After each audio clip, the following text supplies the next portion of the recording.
Namaskaram, 1000 names and 1000 stories, 465th name, VIDAARANAAYA NAMAH. When the nectar or the elixir emerged from the churning of the Milky Ocean, a fierce dispute arose over whether it belonged to the Devas or the Asuras. The Devas sought Lord Vishnu's help. At that moment, the Lord assumed the enchanting form of Mohini, a beautiful maiden. Her captivating beauty mesmerized the Asuras. Mohini cleverly declared that the upper portion of the nectar was mere froth, while only the bottom portion was truly potent. She said she would distribute the nectar appropriately to each based on their worth. The Asuras, eager to win her affection, agreed without question. Mohini then began to serve the nectar, starting with the Devas. Captivated by her charm, the Asuras simply sat and watched.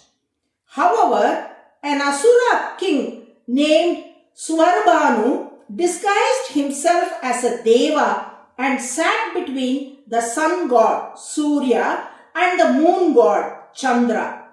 The Srimad Bhagavata Purana mentions this in the verse. Devalinga pratichannaha Svarbhanuhu devasamsadi pravishtaha somam apibat chandrarkabhyam cha suchitaha. Swarbhanu, in disguise, received and drank the nectar given by Mohini.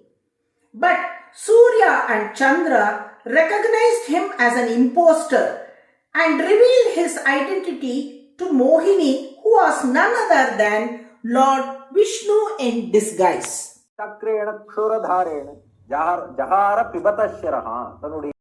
Immediately, Mohini, with her sharp Sudarshana Chakra, beheaded him. Although the nectar had not reached his body, his head had already consumed it, and thus it did not die. Out of compassion, Lord Brahma attached his immortal head to the body of a serpent and made him a celestial entity, a graha, planetary force, known as Rahu. Gripped by anger towards sun and moon for exposing him, Rahu attempts to overcast a shadow and hide them during eclipses, grahanas, and then lets them go, which is how we perceive solar and lunar eclipses today. This story conveys a profound philosophical truth. The Milky Ocean symbolizes our mind. The nectar that emerges from it represents divine knowledge, the realization of the Supreme Paramatma. At that moment of inner revelation, the Lord Himself, as the dispenser of this divine nectar, chooses to give it to the positive tendencies within us, represented by the Devas.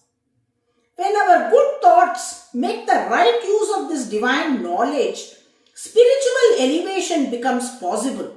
However, just like Swarabhanu included among the Devas, certain negative thoughts may arise in our minds to distort or misuse the very nectar of knowledge.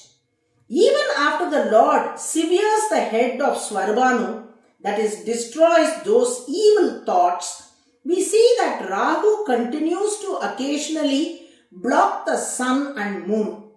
This symbolizes the persistent nature of certain negative tendencies that keep trying to cloud our intellect and disturb our mental clarity. Just as Rahu swallows the sun, these thoughts attempt to obscure our intelligence and inner light.